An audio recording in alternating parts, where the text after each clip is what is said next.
लगता है, वहाँ मोटरसाइकिल याद आती है, वहाँ मोटरसाइकिल। अब कितना कितना बुरा तो बोल चुका हूँ, इसके बावजूद भी तो शर्म नहीं आती है, इतनी बेशर्मी है। अरे हम इंटरनेशनल भिखारी तक बोल चुके हैं, मोटरसाइकिल मांगने वाले को इंटरनेशनल भिखारी का खिताब भी हम दे चुके हैं। लंगड़ा लूला आदमी जो दरवाजे पे आके भीख मांगता, अच्छा लगता 10 रुपए 20 रुपए देने में, चलो बेचारा काम करने के लायक नहीं। ये दुकान पे बैठता है, कपड़े की दुकान पे बैठता है, मेरा बेटा है कपड़े की दुकान पे बैठता है, दुकान पे आने जाने के लिए मोटरसाइकिल दे दो अपने बेटे के नाम पे। अल्लाह के नाम पे मांगने वाले को 10 रुपए देने में अच्छा लगता है।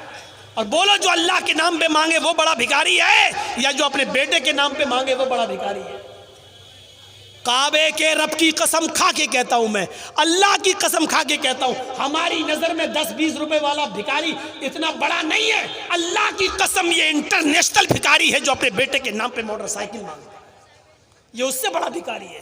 तुम भिखारी मानो या ना मानो, मौलाना जर्जीस उसको खिताब दे रहा है इंटरनेशनल भिखारी का। मांगो मोटरसाइकिल।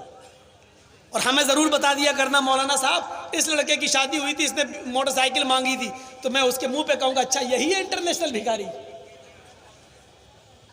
और जब किसी की मोटरसाइकिल पे मैं बैठ जाऊं तो मुझे ज़रूर बताना मौलाना साहब ये वही मोटरसाइकिल है जो इसने भीख में मांगी थी, तो मैं कह दूंगा नहीं नहीं मुझे इस पर नहीं बैठना है। क्यों?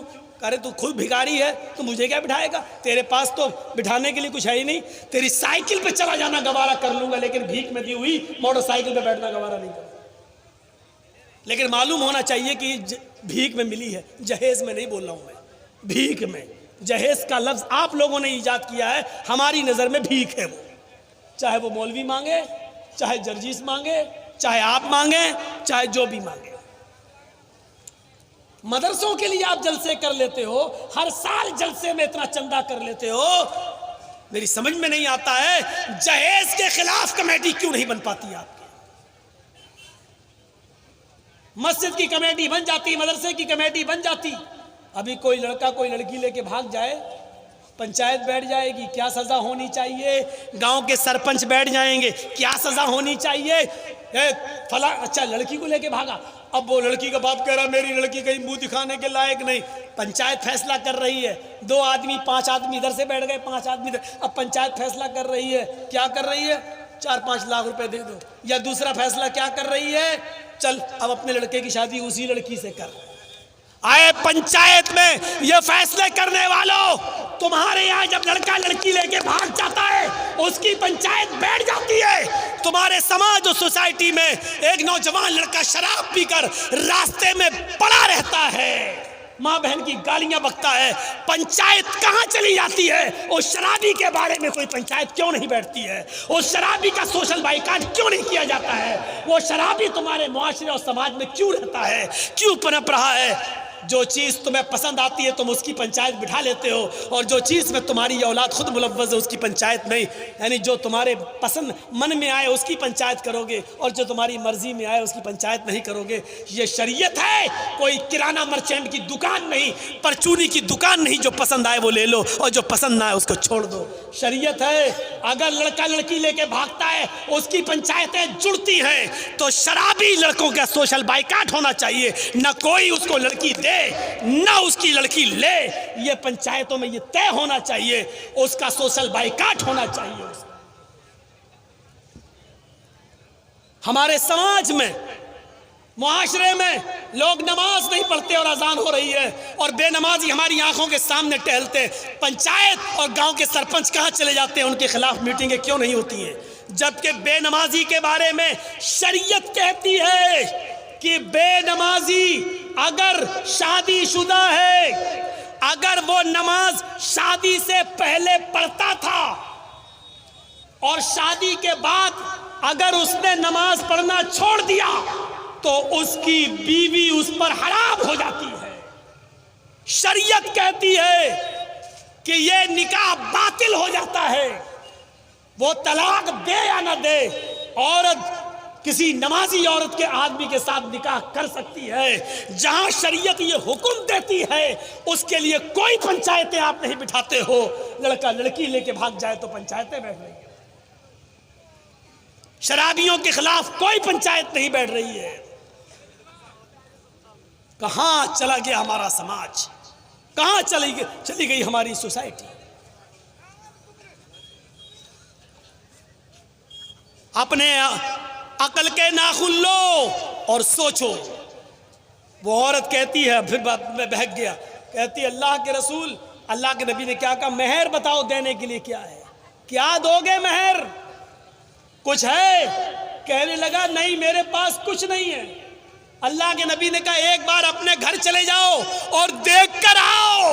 बुखारी शरीफ का वाकया, किताबुन निकाह, एक बार घर जाओ, अगर कुछ मिल जाए तो लेकर आओ। वो गया और वापस आया, कहता अल्लाह के रसूल मैं घर गया, घर में लोगों से पूछा, अपने घर वालों से पूछा, घर में कुछ नहीं है, ऐसी चीज हमें नहीं मिली कि मैं इसको मेहर दे सकूं। मेहर देने के लिए भी नहीं है, घर में कुछ है नहीं, और शादी का सपना हम तसव्वुर करें हमारे यहाँ हो जाएगी। अल्लाह के नबी ने कहा अच्छा ठीक है कोई बात नहीं, एक काम करो एक बार और घर चले जाओ। का फिर का अगर लोहे की अंगूठी मिल जाए तो वही लेके आओ, जाओ उसी को मेहर बना देंगे। अरे कुछ तो दो अपनी होने वाली बीवी को। वो गया, फिर वापस आया और कहता अल्लाह के रसूल लोहे की अंगूठी भी नहीं मिली। कहा कुछ भी नहीं है? कहा अल्लाह के रसूल सिर्फ इस लुंगी के जो मैं पहने हुए हूं, इसके अलावा मेरे पास कुछ नहीं है। रात में कभी कभी जब सर्दी लगती है तो मेरे पास एक्स्ट्रा चादर भी नहीं है, इसी लुंगी को खोलता हूं और अपने ऊपर डाल लेता हूं, ये चादर का भी काम करती है। और जब घर से बाहर निकलता हूं तो ये लुंगी लपेट के बाहर आ जाता हूं। आप अगर कहें तो आधी लुंगी इसी में से मैं इसको दे सकता हूं। तसव्वुर करो इस निकाह पर, कुर्बान जाइए मोहम्मद रसूलुल्लाह की शरीयत। कैसे रास्ते निकाल रहे हैं समाज में बैठने वाले पंचायतियों, तुम रास्ते नहीं निकाल पाते हो। अल्लाह के रसूल ने कहा जब यही एक लुंगी है तेरे पास और कोई चादर भी नहीं है तो वो भी तू पूरी लुंगी इसको दे नहीं सकता, आधी दे रहा है, तो आधी तेरे किसी काम की नहीं और आधी इसकी भी किसी काम की नहीं। ये लेके क्या करेगी जब इसको भी कोई फायदा नहीं, ना ये पहन सकती ना तू पहन सकता है, तो लेके क्या करेंगे इसको, अपने पास रख। थोड़ी देर बैठे, अल्लाह के रसूल भी थोड़ी हदीस का नक्शा देखो, बुखारी के अल्फाज पर गौर करो। अल्लाह के रसूल भी बैठ गए, वो सहाबी भी थोड़ी देर बैठे रहे।